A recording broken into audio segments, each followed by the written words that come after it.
ទាំងអស់គ្នាអញ្ចឹងនៅក្នុងវីដេអូនេះយើងនឹងធ្វើ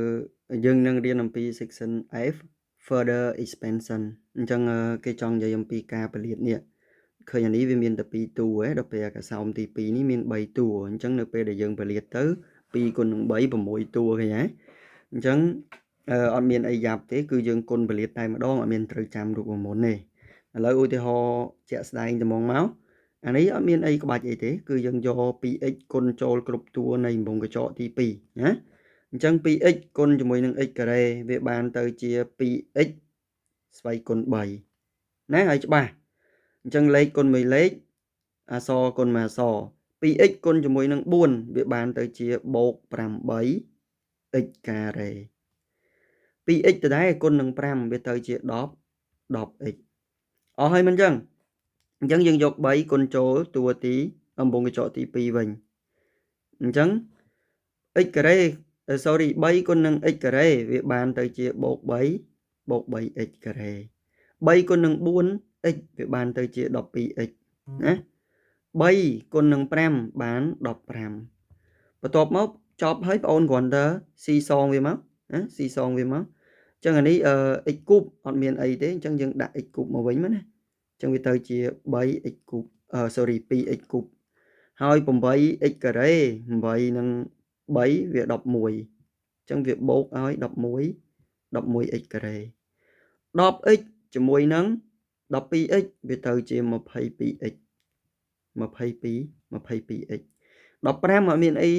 ទូទាត់លាត់សោយទេដាក់មកវិញណាអញ្ចឹងចម្លើយយើងទុកចោលប៉ុណ្្នឹងទៅយើងសម្រួលឡើងបានហើយមិនអញ្ចឹងឧទាហរណ៍ទី2នេះយើងប្រើតាមរូបមន្តរបស់យើងមកក៏បានដែរតែមុននឹងប្រើពួកយើងឃើញអានេះស្វ័យគុណ3អញ្ចឹងដូចថា a ស្វ័យគុណ3 a សេគុណ3ឈើអាចសេថា a ការ៉េគុណជាមួយ a បានមិនអញ្ចឹងមានន័យថាកន្លែងនេះឈើអាចពលាតវាចេះ x បូក2លើកជាការ៉េហើយគុណជាមួយនឹង x បូក2លើកជាការ៉េចេះបានអញ្ចឹងហើយអញ្ចឹងមានន័យថាអាតួទី1នេះអាមួយនេះយើងប្រើតាមរូបមន្តយើងទៀតឲ្យដែលរូបមន្តយើងអីគេមិនយើងមាន a បូកឲ្យ b លើកជាការ៉េស្មើអីស្មើ a ការ៉េបូកឲ្យ2ដង ab បូកឲ្យ b ការ៉េអញ្ចឹងកុំឲ្យខាតពេលយើងពលាតវាមកវាទៅជា x ការ៉េបូកឲ្យ2គុណនឹង2អានេះកាត់តិចបានទេនេះ2គុណនឹង2វាបាន 4x 4x បូកឲ្យ4ញ៉ែបើនរណាគេអត់ទាន់យល់អាហ្នឹងកុំកាត់ណាកន្លែងនេះអញ្ចឹង2ដង ab 2គុណនឹង x 2x 2x គុណនឹង2បាន 4x អញ្ចឹងអានេះយើងដាក់មកវិញមកបន្ទាប់មកបងអូនគុណពលាតទៅណាយកអានេះគុណពលាតនេះយកក៏ពិតបើច្រើនចូលចិត្តយកអាខាងអាមានតួតិចគុណចូលអញ្ចឹងណាអញ្ចឹងកន្លែងនេះបើឃើញអញ្ចឹងបើត្រឡប់ចូលចិត្តទៅសេអញ្ចេះសម្រាប់បញ្យល់សិស្សឲ្យស្រួលយល់គឺយក x បូក2កតាឲ្យ x ការ៉េបូកឲ្យ 4x បូក4វិញដូចគ្នាណាយើងយកអា3តួគុណចូលក៏បានដែរចម្លើយដូចគ្នាទេតែធ្វើអញ្ចេះវាងាយស្រួលយល់ជាងឥឡូវឈើចាប់ផ្ដើមគុណហើយគុណតាមមកលើគឺយក x គុណជាមួយអានេះយើងបានប៉ុន្មាន x សេគុណ3ហើយយក x ទៅដែរគុណចូល4នេះទៅវាបានប៉ុន្មានវាបាន 4x បូកឲ្យ 4x សេគុណ2ហើយគុណតទៀតយើងគុណតទៀតមកវាបានបូក 4 បូក 4x បន្ទាប់មកអស់ហើយយើងយក2គុណចូលម្ដង2គុណចូលម្ដង2គុណនឹង x ការ៉េវាបានបូកឲ្យ 2x ការ៉េអត់មានស្ប៉េសទេសូមដាក់មកក្រោម 2x ការ៉េ2គុណចូលទៅ4វាបានទៅជាបូកឲ្យ 8x 2គុណនឹង4ដដែលវាបាន8បន្ទាប់មកបងអូនស៊ីសងវាដោយលើមក x គូបយើងអត់មានអីទេដាក់មកវិញ 4x ការ៉េជាមួយនឹង 2x ការ៉េអញ្ចឹងយើងបានប៉ុន្មានបាន 6x ការ៉េ 8x ជាមួយនឹង 4x បានបូក10 12x បូកឲ្យ 8អូខេអញ្ចឹងកន្លែងនេះជាចម្លើយរបស់យើងក្រោយពេលពលាតហើយនៅ section បន្ទាប់គឺគេមានរូបមន្តអានេះឈើអាចរំលឹកបានដូចថា បើយើងមាន a បូកឲ្យ b លើកជាគូបស្មើអីអាហ្នឹងគឺមានរូបមន្តគេហ្មងអ ចឹងsection បន្ទាប់ច្រើននឹងប្រើរូបមន្តហ្នឹង a គូបអានេះស្មើ a គូបបូកឲ្យ3ដង a ការ៉េ b បូកឲ្យ3ដង a b ការ៉េបូកឲ្យ b b គូបហ្នឹងហើយអញ្ចឹងអារូបមន្តមួយនេះយើងនឹងជួបគ្នានៅ section បន្ទាប់អូខេរៀងវែងតិចអីវីដេអូនេះអញ្ចឹងកន្លែងនេះយើងសាកពលាតសុំធ្វើតែមួយទេអញ្ចឹង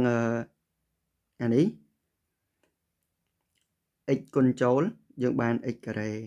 x គុណនឹងបូក1យើងបាន x ហើយយើងបិទវងកញ្ចក់មកអានេះយើងដាក់មកវិញអត់ទាន់ធ្វើអីវាទេបន្ទាប់មកយើងគុណយក x នេះយក x ការ៉េនេះគុណចូលគ្រប់តួទៅវាបាន x គូប x ការ៉េហ្នឹងគុណចូល2វាបានបូក 2x ការ៉េបន្ទាប់មកអា x នេះគុណ 1x យើងបាន x ការ៉េ x នេះទៀតសោតគុណជាមួយនឹងបូក2វាបានបូក 2x យេស៊ីសងមកទៅជា x គូបអានេះជាមួយអានេះ like term វាបានទៅជា 3x ការ៉េបូកឲ្យ 2x អញ្ចឹងចម្លើយយើងចឹកចោលប៉ុណ្ណឹងអូខេកាន់តែយូរយើងដាក់នេះមួយទៀតអញ្ចឹងអានេះយើងគុណចូលតែយើងមុននឹងយើងគុណចូលយើងមើលកន្លែងនេះវា keyword វាអានេះចូលរៀង x ការ៉េដកឲ្យ2ការ៉េមិនចឹងអញ្ចឹងកន្លែងនេះឈើបើកវងកញ្ចក់ x បូក1ទុកដដែលអាពីរតួអញ្ចឹងហ្នឹងវាទៅជា x ការ៉េដកឲ្យ 4x អូខេបើយើងមើលអត់ឃើញហ្នឹងទេយើងគុណពលាតទៅវារៀងសាំញ៉ាំដោយសារវាមានសញ្ញាដកផងឥឡូវឈើចាប់ផ្ដើមយក x គុណចូលវាទៅជា x សេគុណ3 x គុណចូលវាទៅជាដកឲ្យ4x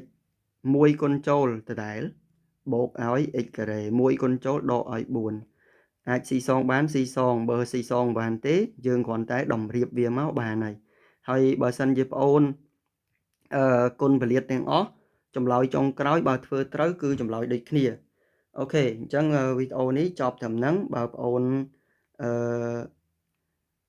អាចធ្វើឲ្យតម្លាក់ចូលក្នុងក្រោមវីដេអូហ្នឹងមកឆែកឲ្យធ្វើតែ E ហើយនឹង S ទៅបានហើយអរគុណច្រើនជួបគ្នានៅវីដេអូបន្ទាប់